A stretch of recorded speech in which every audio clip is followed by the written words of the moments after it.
Tapos baka magtataka kayo guys, baka sa iba na first timer na. Nagtataka kayo bakit nasa trip position to. Yan. Pag binili nyo yung kasi bago yung breaker, usually makikita nyo na nasa trip position tong mga breaker. So, paano ba natin i-on to? Para dun sa mga ano lang guys, sa mga baguhan na hindi pa alam. So, kailangan mo lang i-full off yung breaker bago mo siya i-on. Yan. Yan. Kasi kung hindi mo siya i-full off, hindi mo siya ma-on guys.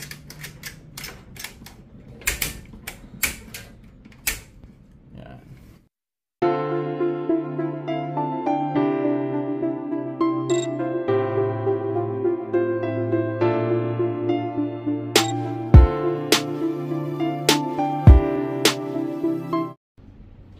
Hey guys, welcome back ulit sa channel natin. So ngayon, samahan nyo lang ako guys na mag-set up tayo ng panel board na bolt-on. So dito guys, ang ginagamit natin na panel board, America yung brand, 10 branches. Then yung klase ng breaker na ilalagay natin dito is yung TQC.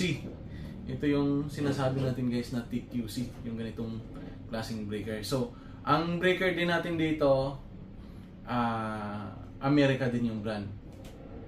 Yan guys. Yan yung America din yung brand. Then halos ano guys, halos parehas lang siya ng GE. So bakit ba tayo nag-set up nito?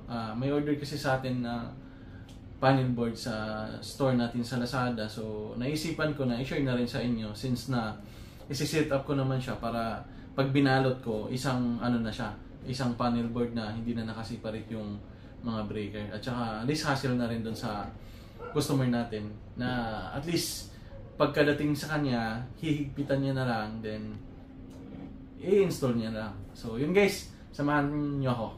Tara. Dito pala ang order niya, yung main niya 100 amperes. Tapos ang branches niya is 240 at saka 830. So, una natin ikabit yung main. Bago natin ikabit, kailangan nating luwagan mismo yung pinakagilid niya. Ay, ito, kailangan natin munang liwagan to para papasok yung busbar natin. So, kailangan nyo silipin, make sure na nakapasok yung busbar. Tapos yung clip dito sa taas, make sure din na kumakagat din. Yan. Okay. So, bago natin higpitan guys, ikabit muna natin lahat. Tapos, pagkatanggal nyo sa box, ganito mismo ang makikita nyo. Yung bolt nya ganyan. Tapos dito sa kabila, ganito din. So, tanggalin nyo lang to guys.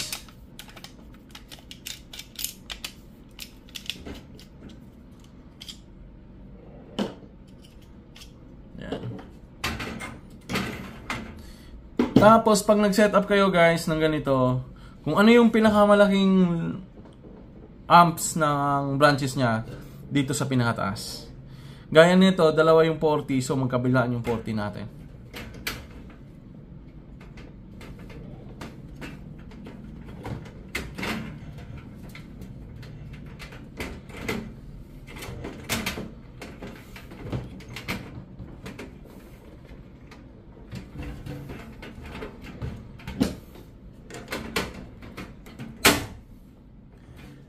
Yan.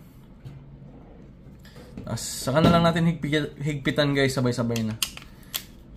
Same lang din sa ginawa natin kanina. Tanggalin lang natin to.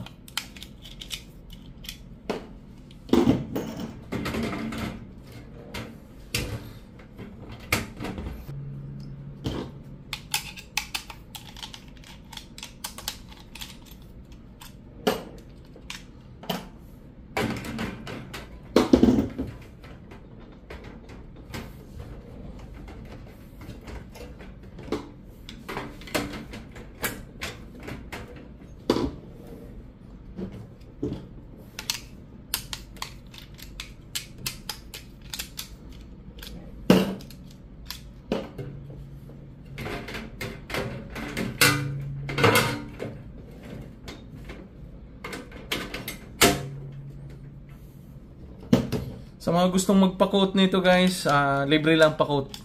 Kaya huwag kayong mahiyang magtanong. Mag-comment lang kayo sa videos natin guys.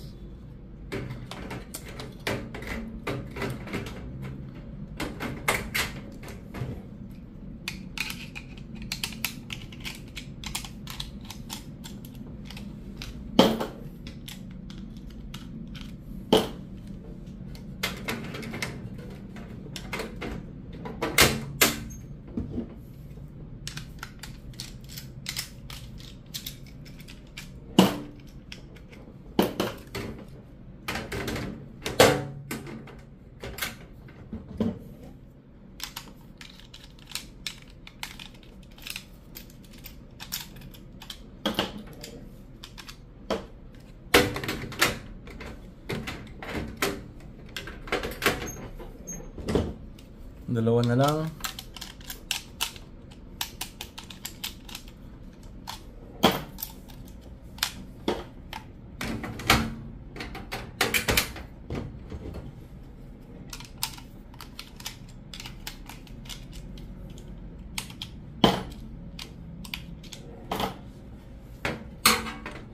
Dito guys, sinet up lang natin kung ano yung order ng customer. Yan. So, ang isang tandaan natin guys, pag nagkabit tayo nag-set up tayo ng ganito, dapat itong bus bar, ito makikita nyo. Itong bus bar na to, kailangan ipitin. Kung natatandaan nyo kanina, ito tanggalin ko muna.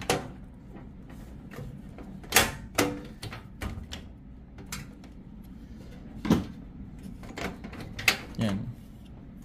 Meron kasi tong, pag umorder kayo ng panel board, may kasama kasing ganito.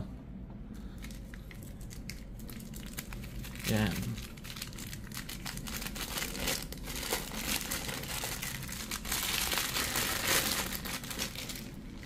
Tapos, ito yung nilalagay natin dito guys.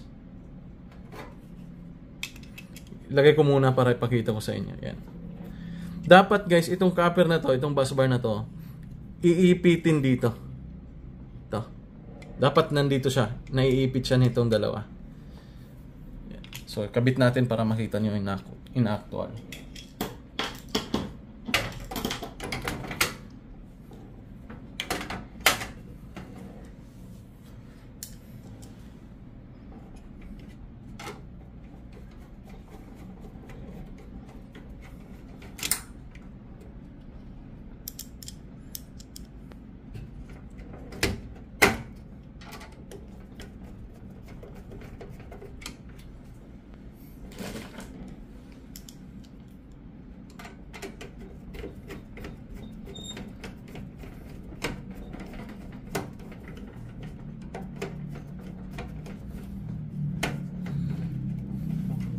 So, kabit lang muna natin guys, mamaya na natin higpitan.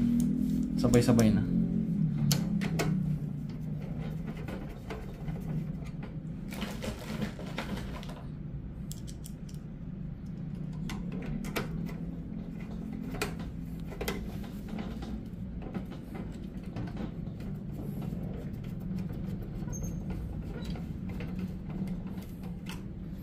Kung kayong mag-install ng ganito guys or mag-set up ng ganito, iwasan nyo guys na magtanggal kayo ng mga screws dito. Kasi pag once na matanggal mo na to, napakahirap na siya ibalik na as in talagang masikip. Minsan maluwag na. So doon nag-uumpisa na magkaroon ng lost contact. Kung hindi naman siya maluwag, wag nyo na lang galawin. Pakiramdaman nyo lang, yung halimbawa pag tingin nyo ng ganyan maluwag, so dun nyo palang siya higpitan. Pero tingin nyo mahigpit naman siya, wag nyo na lang subukan tanggalin kasi pag natanggal kasi, ang hirap na siya ibalik. Ay, hindi naman siya mahirap ibalik. Ang problema lang is yung tightness. Kasi yung copper kasi, mabilis lang matanggal yung thread niya.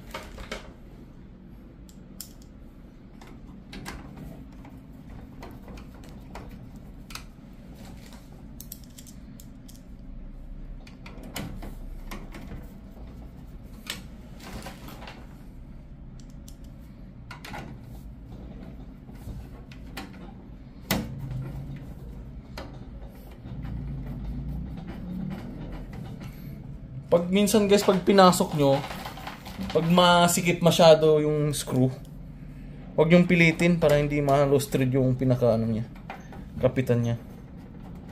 Yung thread niya para hindi ma-lost thread yung thread niya guys.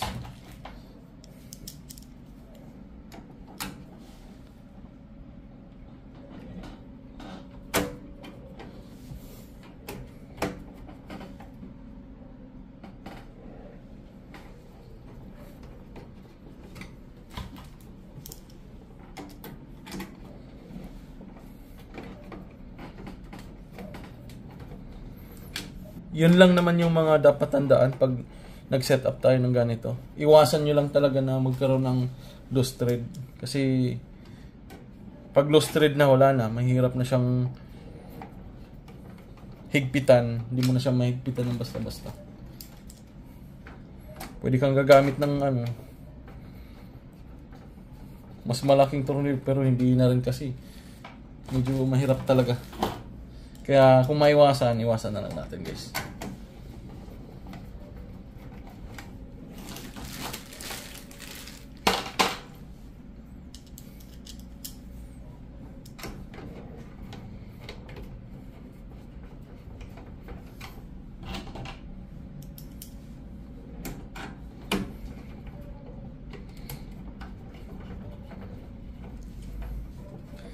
Yan, so nailagay na natin lahat ng screws.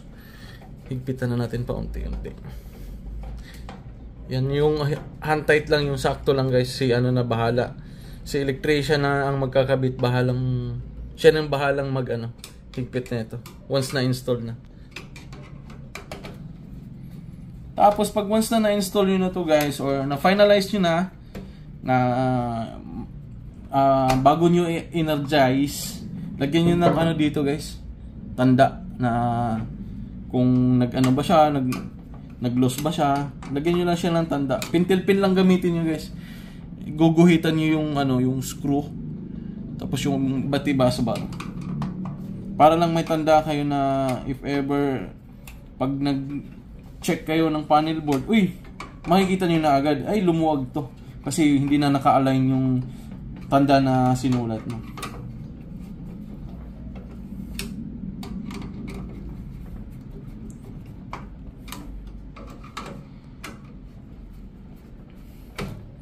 Once na matapos na kayong mag-wiring lahat-lahat, huwag niyong kalimutan guys na mag-retighten lahat na itong mga screw na to. Pati dito guys, ito. Pag natapos na kayong mag-wiring, i-energize nyo na, higpitan nyo lahat to, check nyo agad kung...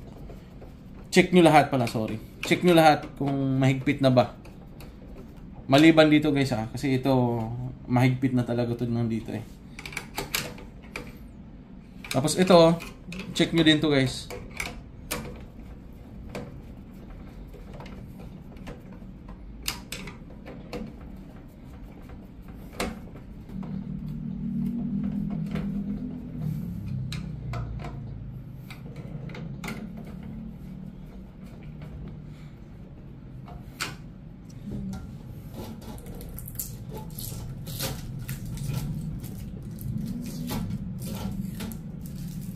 So, ganyan lang guys. Ganyan lang yung ano, paano mag-setup ng panel board na bolt on. Tapos baka magtataka kayo guys, baka sa iba na first timer na, nagtataka kayo bakit nasa trip position to. Yan. Pag binili nyo yung kasi bago yung breaker, usually makikita nyo na nasa trip position tong mga breaker. So, paano ba natin i-on to? Para dun sa mga ano lang guys sa mga baguhan na hindi pa alam. So, kailangan mo lang i-full off yung breaker bago mo siya i-on. Yan. Yan. Kasi kung hindi mo siya i-full off, hindi mo siya ma-on guys.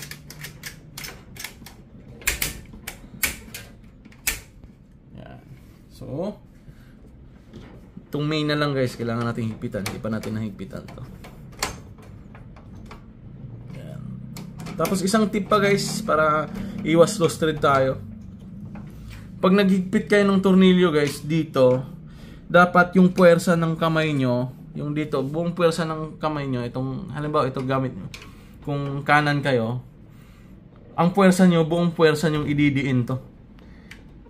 Para mahigpitan nyo siya na maayos, hindi iikot yung Phillips screw mo, hindi mabibilog yung screw.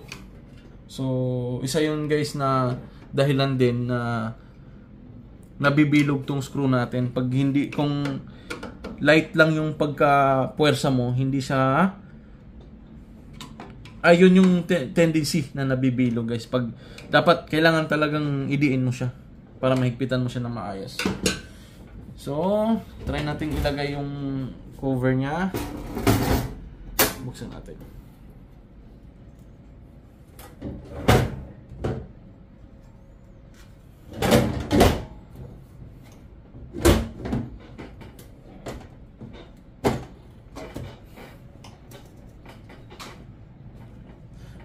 Ay, wait. Picturean muna natin guys. Para i-send natin sa customer natin na nabuo na natin. Usually guys, ang ginagawa namin, pag may order, ito, may order sa amin, ang ginagawa namin, pinipicturean talaga namin kung ano yung order niya. Gaya nito, pag na-set up namin, pinipicturean namin yan, sinesend namin yan, para ma-double check din ng customer na kumpleto yung item na pinadala namin at saka walang damage. Yan. Hindi, wait. Try natin bigyan ng freebies guys kasi sana kasya. Sana hindi siya maipit yan. So, bigyan natin ng freebies kasi pag ganitong malaki yung ino-order tapos na meron pa kaming available ng pang freebies, nilalagyan namin ng freebies guys. Yan, hindi naman naiipit, so okay. So, yan na yung itsura niya guys pag nalagyan na natin ng takip. Yan. So, isa pang picture para send natin sa customer natin.